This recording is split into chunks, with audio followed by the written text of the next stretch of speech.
What is going on, guys? It is your boy Darian coming at you with an American Truck Simulator video. I think it's needless to say, sorry, adjusting the mic a little bit. I think it's needless to say that this trip is going to be cut at some point in time during it. This is going to be a 13-hour trip. So obviously I'm not even sure I can do this in one take. It is 4 o'clock in the morning, and I think 13 hours, I think that's a 40-minute trip. Not sure. 4 o'clock in the morning, we'll see. We'll see how it goes. I'm not ruling anything out, but I'm not going to be surprised is all I mean. Speed limit's 35, I'm going 35. Oh, speed limit's 65. So, given where I live, the question has been asked, and you know, it's all around, and the conversation came up in general lobby on TeamSpeak yesterday, and the question is, what do I think about gun control? What's my opinion on it? And if there was any kind of gun control, what would be the best possible type of gun control?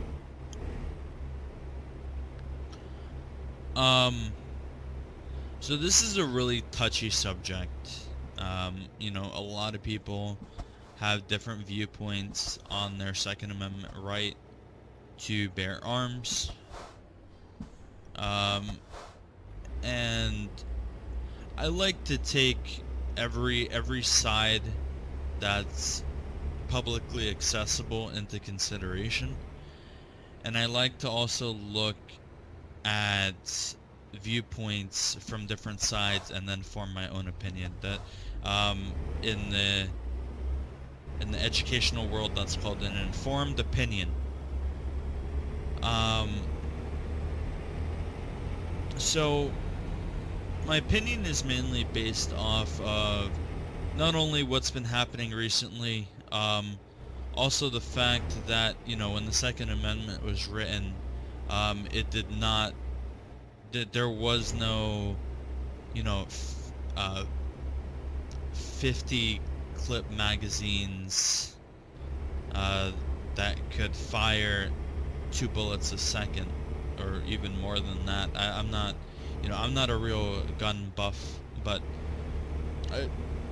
long story short, okay, they fire fast. All right, that wasn't a thing when the Second Amendment was written, so it's safe to assume that that's not what the forefathers had in mind when they said you have the right to bear arms. Nevertheless, the amendment is there, and obviously, as an American and somebody studying criminal justice, I 100% support every amendment that we have, our rights as Americans, and also the laws that go along with it. Now, I almost lost control there. Now, I also believe that some common sense needs to be taken into consideration. Now, do I think that everybody should have the right to purchase a pistol,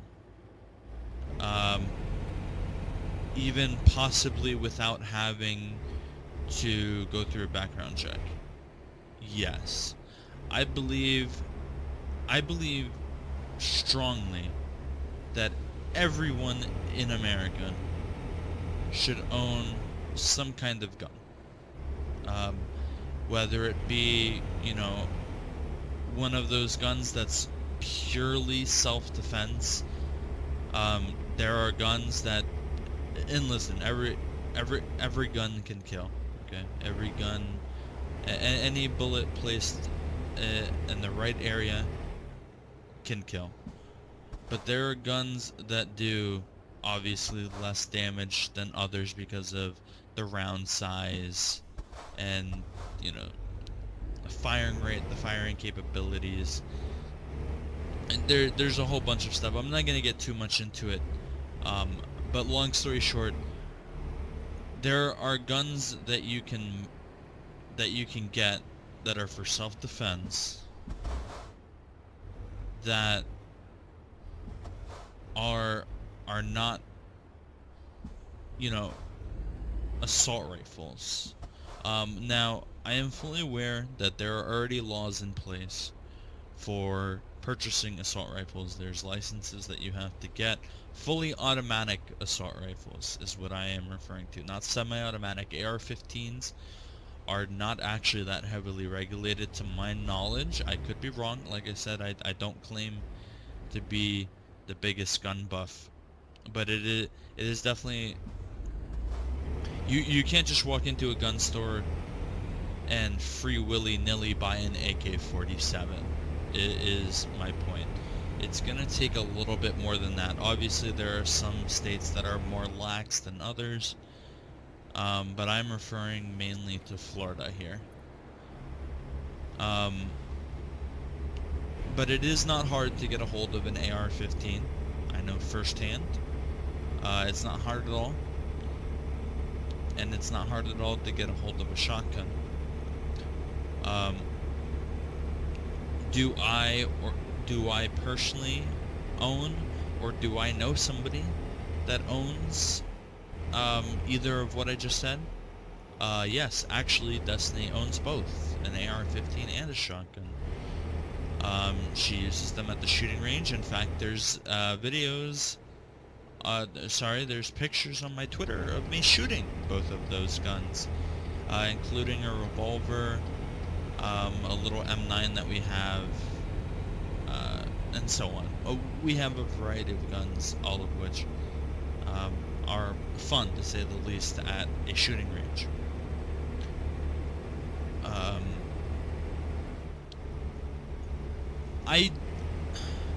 You see, it's kind of a hard subject to get into when you're trying to look from the outside in, because the appealing answer, the grieving families, the people that, have lost somebody or know somebody that has lost somebody, obviously the answer for them is yes, gun laws.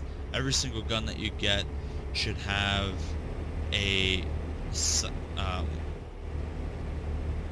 you should have to go through a background check, and so on and so forth. Do I think that you should have to go through a psych test, basically a mental evaluation test, before being allowed to purchase an AR-15 or a shotgun? Maybe. Do I think that you should have to go through a background check where they hold your gun for 2 weeks while they run your name through the NCIC database and look for past felonies or criminal history of any kind of violent crime? I can't see why not. I don't think it would hurt. Would it cost a little bit more money? Yes. But that would simply that would come down on the businesses, and they would counter that by raising the prices of guns. Would that have a negative side effect? Maybe.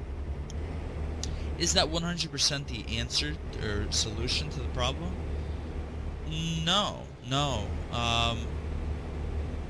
Sorry for the coughing. The Sandy Hook shooting, from how I recall it, was the guns were not actually the shooters. The guns were the owners, the parents, or it was something along those lines. I don't want to misquote, but if I remember correctly, it was not, the guns were not actually his, or at least not all of them were actually his.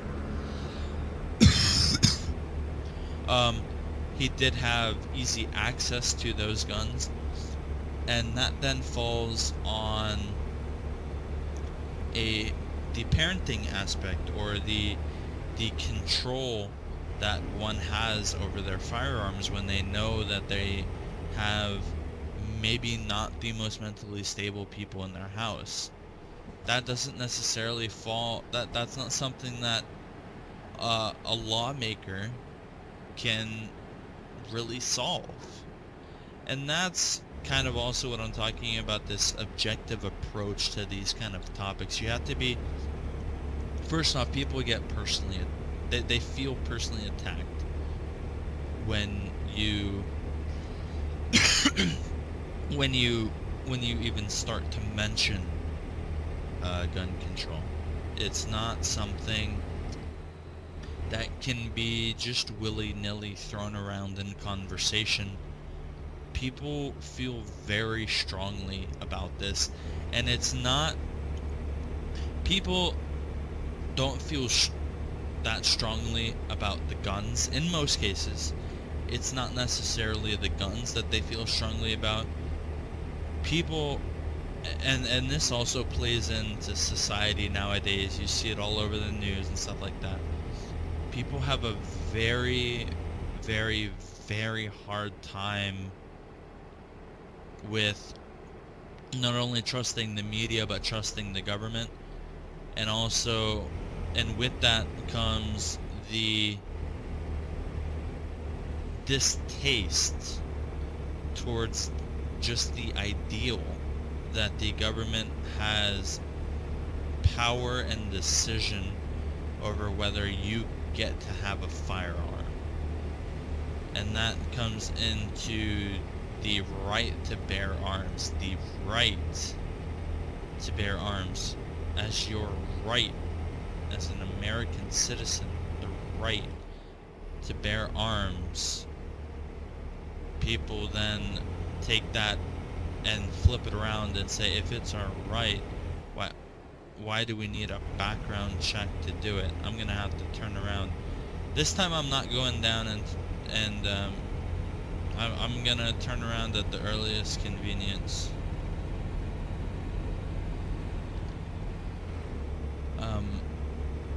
So with that in mind, my honest viewpoint on it, as somebody that is obviously going into a profession that has a very strong gun presence, going into being a police officer in criminal justice, and as I've already said, you can see on my Twitter and so forth, I am around guns on a very daily basis. So I'm gonna do the most illegal U-turn in the world.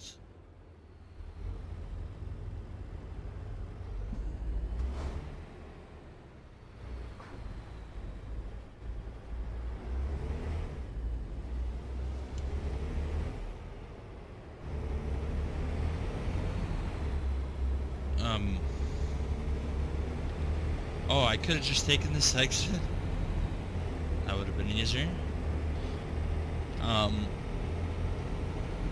Background checks, yes.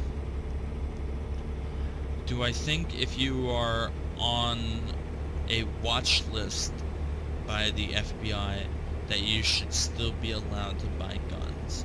No.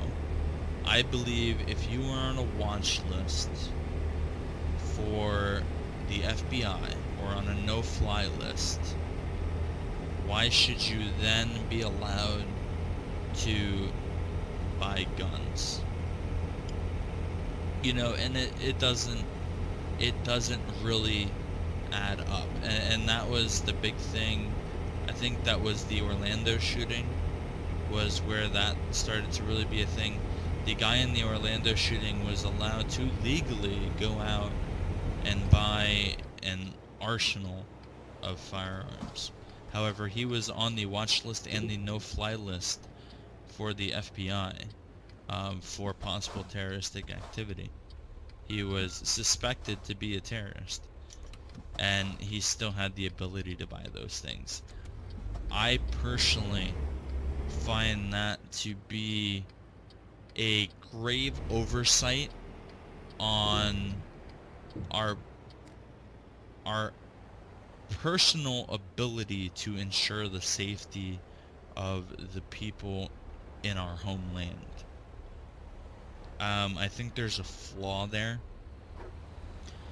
The other stigma that is attached to this whole gun laws thing is that if we add gun laws, it's, you know, a domino effect to they're gonna take our guns. The thing is, when people say that, and it was really big in the Obama administration, that this was basically on a repeat, what people were saying, is that the government wants to take their guns. You even whisper the words control and gun in the same sentence, and it's immediately they're coming to take our guns. Everybody stock up as fast as possible. That was actually a really big thing after Sandy Hook. There was a big talk about gun control, and the Bass Pro Shop, probably about 10 minutes away from me, they actually ran out of ammunition and firearms. They were on back order because there was gun control talk, and everybody thought, oh my god, they're gonna take our guns away, and everybody just started buying guns. But if you actually paid attention to what was being said, there was no talk about taking firearms away from anybody. Nobody wanted to. There wasn't going to be anybody knocking on your door saying, hey, go ahead and hand over your AR-15 and your Glock and your G17. Nobody said that. That was never a thing, and that is the overgeneralization of gun control, the misconception, the negative stigma that is attached to it. And I don't know how that was caused. And I don't know if I already said this, but that goes back to people consider it a domino effect. Right now it's background checks. Next thing, it's limits on the guns that you can have, and then, you know, as the line goes 50 years down the line, we've completely closed off the gun market to the public. It's now private, and that is what I think people are the most afraid of. I think that is what, you know, I don't mean this literally, I mean this figuratively, keeps people up at night, is that idea that the government is basically, if you've ever seen the movie Big Brother, it's basically going to become that, where they control every single aspect of your life, day in, day out. You saw a lot of that with the NSA, during the Obama administration, with, you know, the whole system where the government was legally phone tapping people and, you know, listening to the conversations, and so on. That was the big Snowden thing.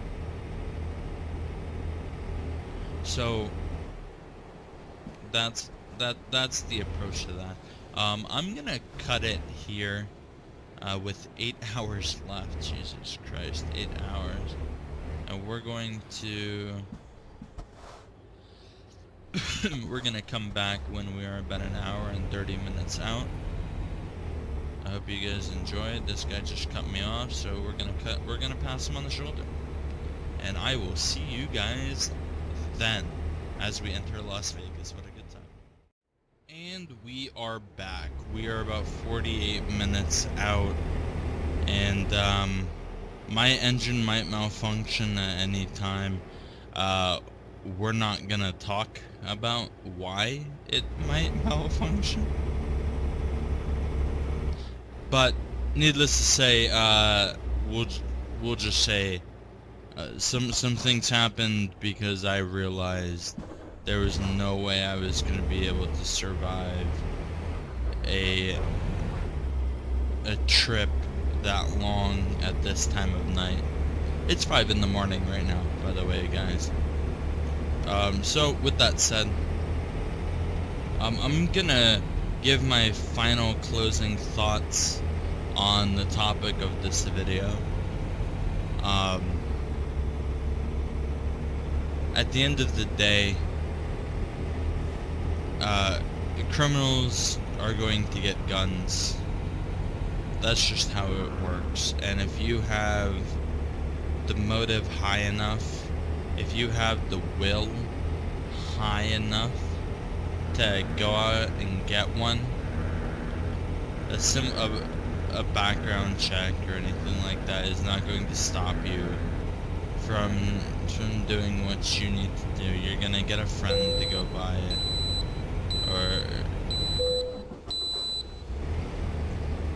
or something of the sort. Point being, you're gonna make it happen, whether there's laws in place or not. So, do I think it will stop? Do I think it will be the end of all ends to the solution? No. Do I think it could put a damper on the situation? Yes. Do I think it's worth the hassle that you would have to go through? In some aspects, yes.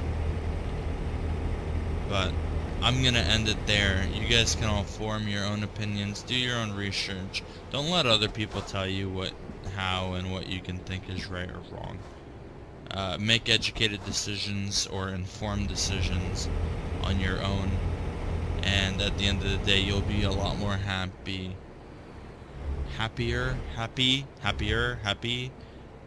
You'll be a lot happier with the decision when you know it's informed and it's your own. So we're showing up here. Elko is where we are exiting, and it looks like it's gonna be, ooh, he's stopping. Looks like it's gonna be right up here to the right. We already had, what? He stopped again?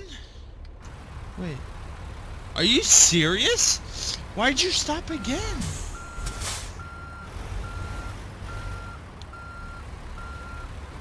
But like,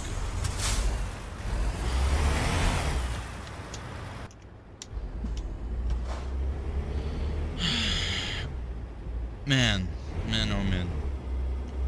Alright, well, yeah, that's about how that works. So, yeah, I hope you guys enjoyed these kind of topics. I really don't like getting into politics and these touchy topics. So it was, there was some contemplation that went into whether I should even talk about this. But, sometimes you gotta just speak your mind, and the fear of politics or backlash shouldn't hinder that or stop you. So let's see, how do they want this?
Ooh, my hand is like falling asleep right now.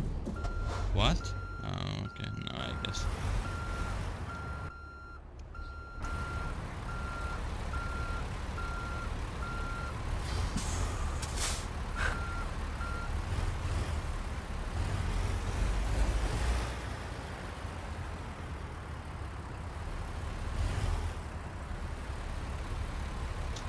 Alright. Let's turn on the backwards lights.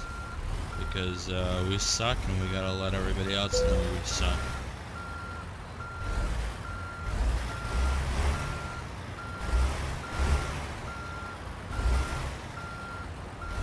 Alright, I think if we...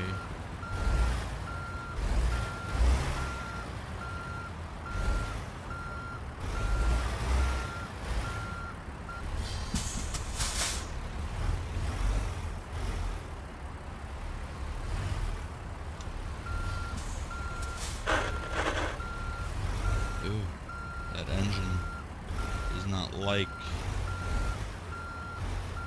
what I'm doing to it.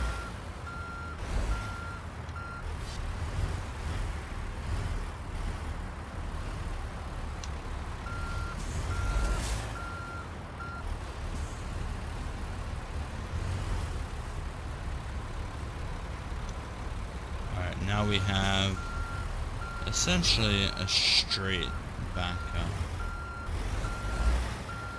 And that is gonna do it. We're gonna get it right here. We're gonna get the all green right here in just a second. There it is. And we can go ahead, press space. That activates the thing. Turn off these lights, and we are done. Satisfactory. Well, I got a lot of damage. Yeah, 3.8, not as bad. Well, that's gonna be that. I do hope you guys enjoyed.